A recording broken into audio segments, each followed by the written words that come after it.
is the startup of a brand new carrier heat pump at this church with the carrier Purons. This is newly installed. It wasn't there the last time I saw these. I was talking in the background when it started up. I was filming another video, but yeah, readily already. New carrier comfort.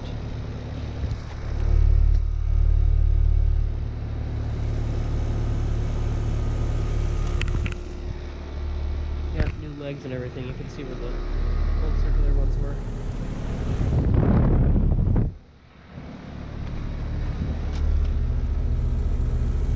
Getting warm.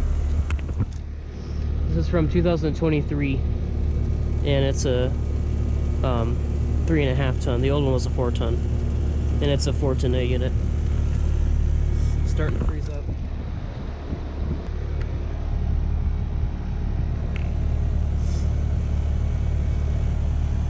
Yeah,